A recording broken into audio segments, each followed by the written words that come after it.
Buen día.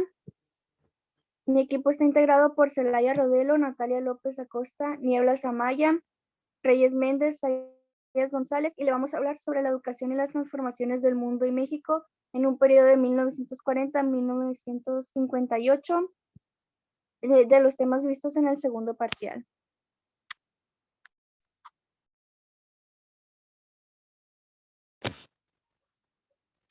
La educación en México en el siglo XX. El movimiento estudiantil en la Ciudad de México se originó por una riña entre los estudiantes de la preparatoria Isaac Ochoa y la vocacional 2 de la IPN. Cuando este movimiento ya tenía bases firmes, fue reprimido violentamente el 2 de octubre. Les dispararon a cientos de estudiantes reunidos en la Plaza de las Tres Culturas de Tlatelolco. Después, en 1962, se estableció la reforma de la educación primaria y los libros de texto, y se fundaron el Colegio de Bachilleres y la Universidad Autónoma Metropolitana. Porfirio Muñoz Ledo, secretario de la Educación, al comienzo del sexenio de José López Portillo, planteó el Plan Nacional de Educación. Por esos años se entregaron los primeros libros de texto gratuitos. El presidente Miguel de la Madrid nombró secretario de Educación a Jesús Reyes Heroles e inició el programa para la modernización educativa. En 1993 se declaró obligatoria la secundaria, se inauguró el Centro Nacional de las Artes mediante un convenio de la SEP. Comenzaron las transmisiones de la red satelital y se presentó el programa de la renovación educativa en 1995 al 2000.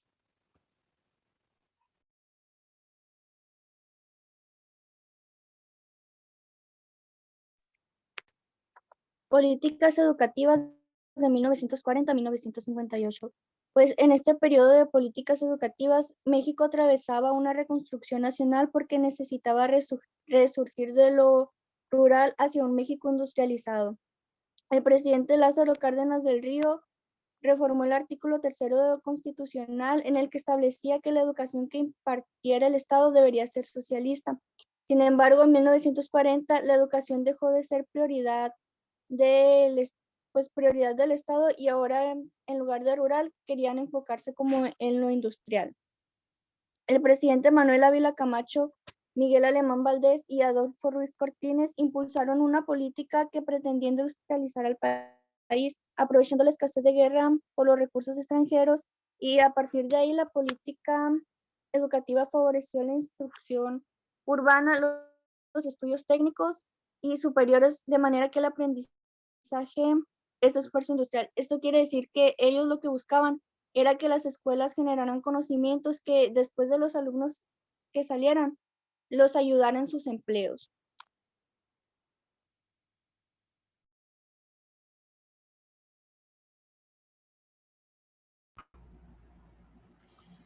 Torres Bodet, el plan de 11 años y los libros de texto gratuitos.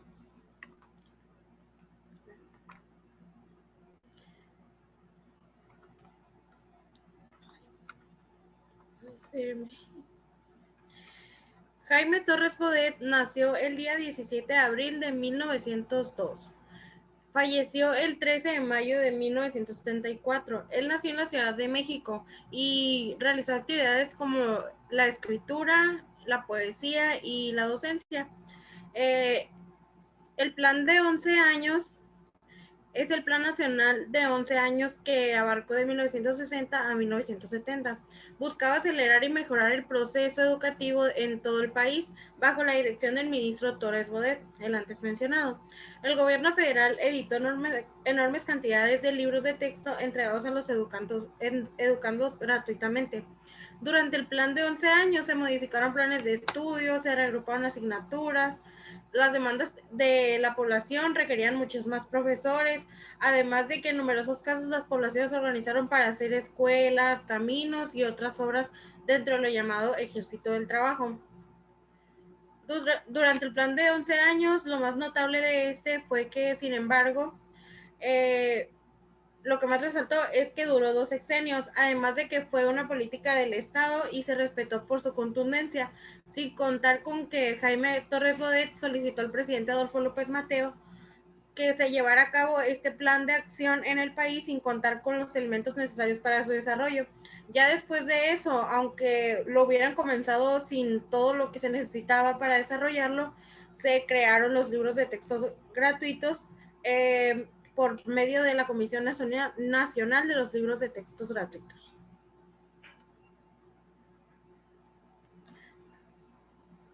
Me faltó algo. Los principales beneficios de este plan fueron el aumento considerable en la matrícula de las escuelas primarias, la enseñanza media empezó a tener mayor demanda y la enseñanza media empezó a tener mayor demanda como servicio urbano.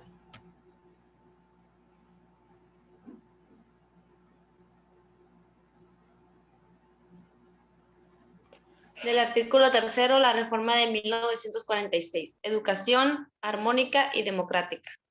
La educación socialista se dio en México como resultado de la coyuntura que existió entre el término de la Primera Guerra Mundial y el término de la Segunda Guerra Mundial.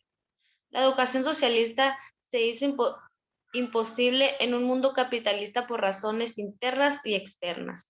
De suerte que el 14 de diciembre de 1945, siendo presidente constitucional de los Estados Unidos mexicanos, el general Manuel Ávila Camacho envió al Congreso de la Unión una iniciativa para reformar el artículo 3 de la Constitución, misma que fue aprobada sin ninguna modificación y publicada en el Diario Oficial de la Federación el lunes 30 de diciembre de 1946.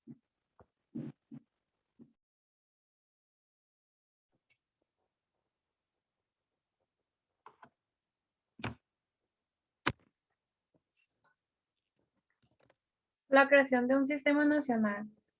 Este se basó en 3 etapas. La primera fue el periodo revolucionario, un puente en la transición. En 1915 se dan los primeros pasos en la transformación educativa. Eso quiere decir que el autor Vasconcelos fue el que impulsó la enseñanza técnica.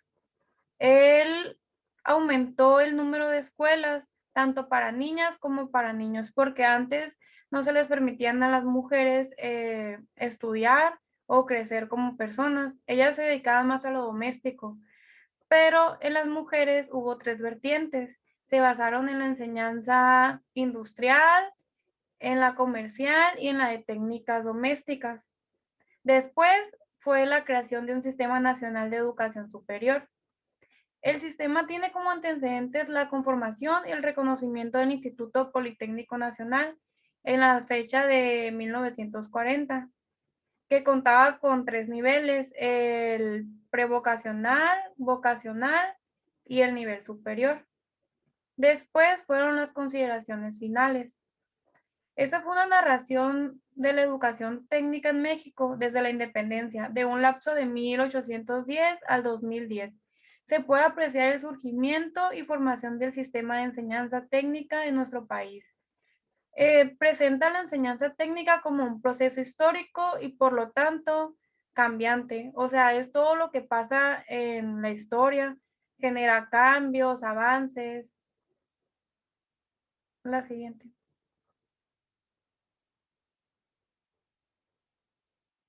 Bueno, la historia de la capacitación en México. La historia de México en la antigüedad se basa en el comercio e ingresos, igualmente en la actualidad también, que generan los empleados. Pero más allá de eso, nos muestra cómo fue avanzando para tener una mejora. Hubo sus pros y sus contras, como todo, pero al empleado no se le tomaba la suficiente importancia en capacitarlo para adquirir conocimientos, para generar crecimiento en la empresa, crecimiento en los empleados, en la sociedad. Ellos se basaban en generar ingresos en la capital, pero miraban a la persona como dinero y no como equipo de trabajo, que eso sería lo que aumentaría a la capital de México.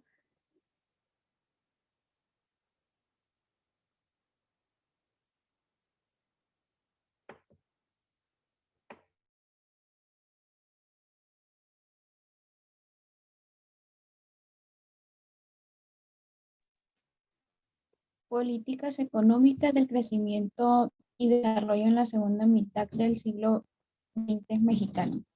Lo que esto provocó demasiados problemas en forma negativa en nuestra cultura política. Pero fue más notable en el caso de la historia económica, lo que explica en gran medida el predominio de una visión muy distorsionada acerca del desempeño económico de México en el siglo XX. ¿Cuáles fueron las principales causas del desarrollo económico de México en el siglo XX? Este periodo contó con un impulso inicial favorable para la sustitución de importaciones, lo cual fue provocado por la Segunda Guerra Mundial y la creciente demanda de materias primas mexicanas, así como la caída de la producción de los países industriales de bienes que comenzaron a fabricarse en México para las necesidades. Ocasionó la crisis de las últimas décadas en el siglo XX. Bueno, parte de las crisis latinoamericanas fueron causadas por la exportación que hicieron a este continente los países centrales. Lo hicieron en general al tercer mundo de sus crisis. Bueno, entre 1926 y 1932, México enfrentó grandes problemas, tanto políticos como económicos, que fueron severos y se vieron agravados por la crisis internacional que se inició a fines de 1929. ¿Le puedes cambiar, por favor?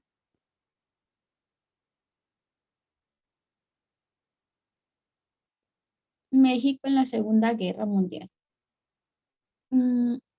La Segunda Guerra inició en 1932, cuando Alemania inició la invasión de Polonia y comenzó la guerra.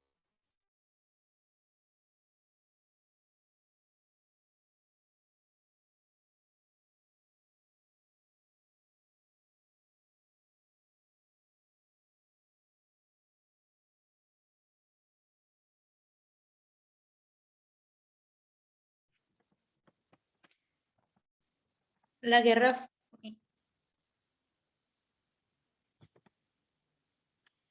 Guerra Fría e historia política.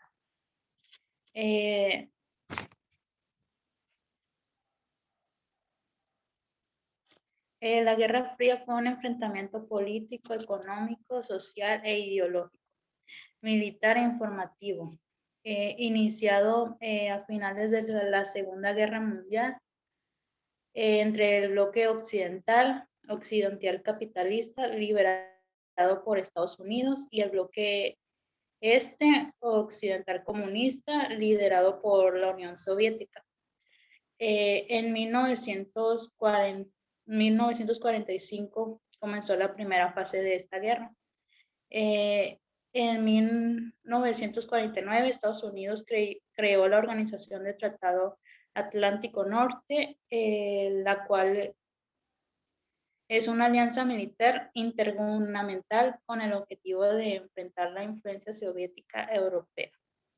La Unión Soviética respondió a la creación de esta alianza con el establecimiento del Pacto Varsovia en 1955. Las principales causas de esta guerra fue que la Unión Soviética quería difundir su ideología, la cual pues era comunista,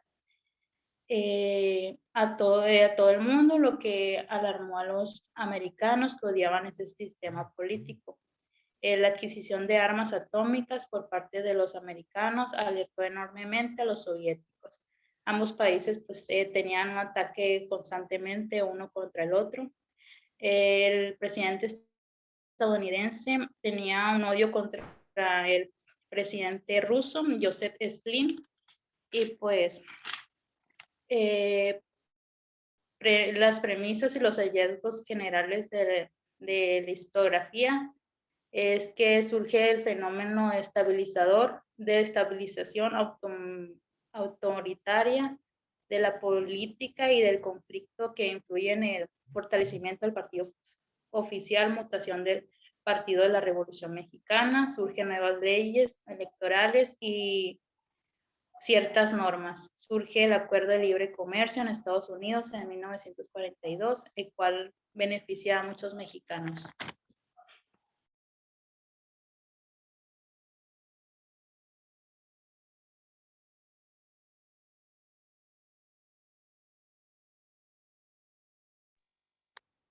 Conflicto estudiantil de 1968.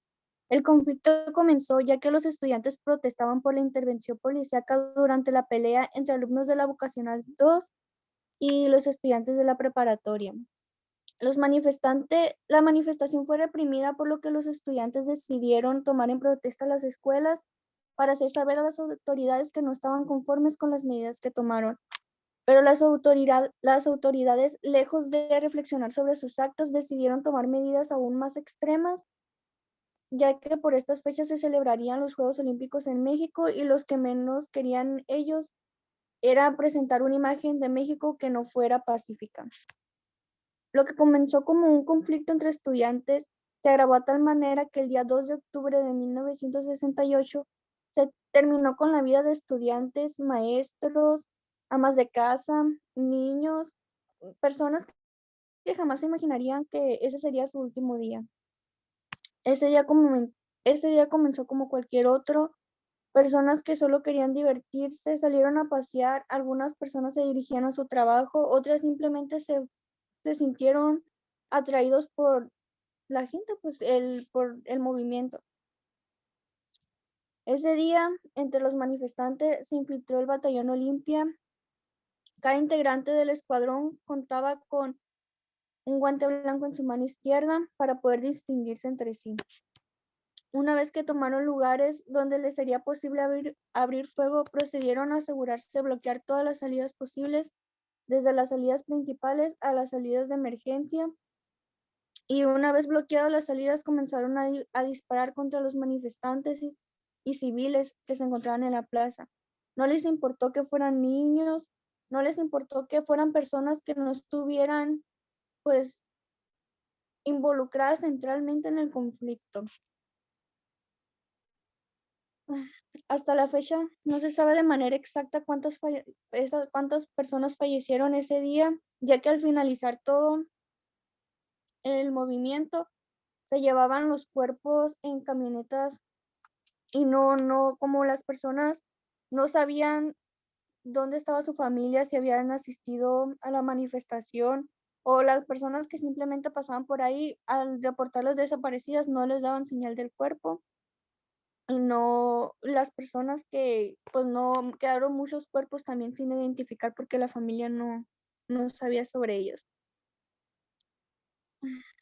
A mi parecer, la decisión que tomó el gobierno para detener las manifestaciones no pudo estar más equivocada, aunque esto sí sembró miedo en los manifestantes y no dudo que las manifestaciones cesaron por un tiempo. Si el pueblo no está contento, el que pierde es el gobierno. Lejos de asegurarse de presentarle a los demás países una imagen bonita y hacerse conocido por eso, qué triste que todos los países se quedaron con una imagen negativa, ya que esto no fue solo noticia nacional, sino que fue noticia mundial. Bueno, eso sería todo por nuestra parte. Gracias.